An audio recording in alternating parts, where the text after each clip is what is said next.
Hello. Hello. So last night was the first episode of the finale series of Peaky Blinders, and we have loved every series. We really have. Do you remember the early days with Sam Neill? What a brilliantly malevolent cop he was. Do you remember? And that original, the Irish actress in the bar and their beautiful love for each other. Oh, yeah. The one that he sees at the beginning of this episode, doesn't he? As he's walking through the fog. I mean, that's what was so sexy. That's what made it incredibly sexy right at the beginning, because they had such charisma, those two. Well, and also the slow motion, the music. Like Western. Yeah, like you said, it's sort of like rock Western, isn't it? Yeah. So we've been slave to it all the way through. But as you pointed out, there is always too long a gap between each series, so it's always incredibly difficult. I always feel like I'm scrambling. However much there's a recap, I always feel I'm a bit scrambly in the... But of course, you couldn't forget, although we weren't allowed to forget, the fact that the last series ended with him standing in a field with a gun to his head, which led me to think, that how else can this end? How else can this end? Well, of course, they've taken the effing bullets out of the gun, hadn't they? And then so you had that opening scene where he walked into the mist. It was a bit Shakespearean, I thought, wasn't it? It really was. As he kept walking, and went to blow his brains the out. Goddess. Yeah, the goddess. And then as he fell into the mud, and then is he married to the prostitute? I don't know. No. The girlfriend or the wife squelches up in those satin trousers in the mud and gives him what for.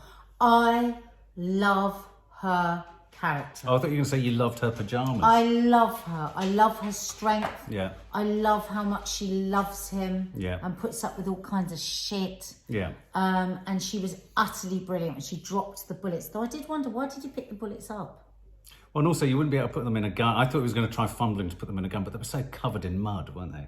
So muddy. So muddy. I mean, and also on his face. You kind of were like, yuck.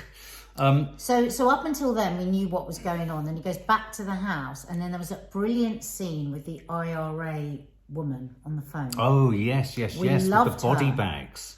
And I loved the voiceover over him opening the body bags. Never did I imagine Polly, his beloved sister, and of course our beloved Helen McCrory, who we sadly all lost last year. And I thought that was a really notable thing, because as soon as you realised that she was one of the bodies, I thought the whole episode, in keeping with the narrative, in keeping with the feel, partook in a really sensitive and respectful end to her character, didn't you think? I mean, because it's quite difficult. I mean, imagine, she's died in real life, the actress, and then you're trying to find a way to But it was great because they took us back to that line when she said, one of us is going to die, didn't she? She says, who is it? One of us is going to die. I wonder if they knew then she was dying. I wonder if they did. And then, of course, they gave her what's essentially not a gypsy burial, but a sort of a cremation. A gypsy cremation. Yeah. And I thought they cut between all of their faces, the actors' faces, and I thought that was an incredibly moving moment where they were all, for sure, thinking through it. It must have been so hard. So odd. And of course, that's when Michael, Polly's son, made his promise to avenge her. Yeah. Because everyone is convinced, as the IRA said as well, you have been a victim of your own ambitions. Yeah. So you think, wow, this is going to be the end of Tommy. Yeah.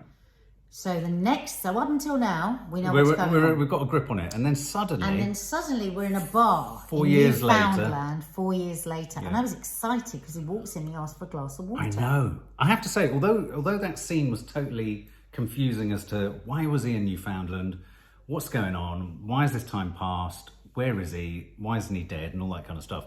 I thought that scene in the bar was really powerful. It reminded me, there's a scene at the beginning of Raiders of the Lost Ark where, the main female character is in a bar somewhere in the Himalayas, and it was so atmospheric. And then I thought a theme that ran through this episode as a recovering alcoholic was quite interesting, how in every scenario someone wanted him to have a drink. But I was quite excited about that because I thought, this is good, because he was so drunk in a lot of the other last two. I thought this is good because this is going to give us a whole new dimension to this already incredibly complex, layered, fascinating character.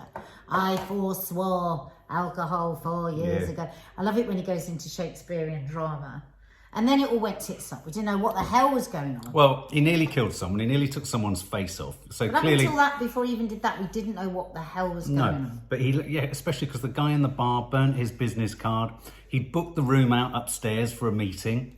And actually, we were saying, they tell the story retrospectively, which is all fine, but I think it's a dangerous line to walk if your audience is not appreciating what's actually being shown to them, because you're fumbling, going, and you go, can you understand it? No, I can't. So these actors acting their pants off, the lighting men have lit it beautifully, the makeup and wardrobe have done a fabulous job, and nobody is paying any attention because you're going, huh? Why are we here? Why are we here? So then it basically developed, without describing the entire sort of narrative of the show, he kind of goes upstairs. We didn't really understand. Well, no, exactly. But I think us sitting here... We've just taken up time explaining what we understood. We're grasping at what we understood. But suffice it to say, he becomes... The beef between him and Polly's son reaches new stratospheric levels. I like the power struggle because he was basically meeting with what seemed like the Irish mafia.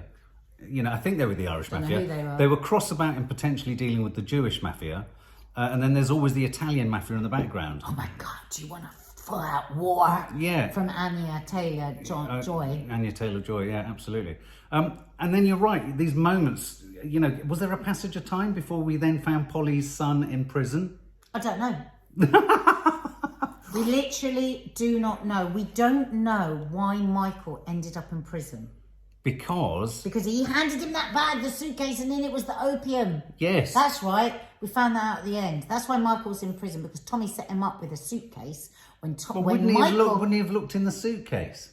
Maybe he left straight away with it. No, that can't be how. Maybe he wanted to keep it. No, but there was the catch. There was the catch, He likes wasn't his there, drugs, with Anya Michael. Taylor-Joy's Michael father? likes his drugs. No, I know, but wasn't there the catch with? Was it Anya Taylor-Joy's uncle or someone who's friends with the president? Uncle. And he gave him Shelby gave him the choice of either.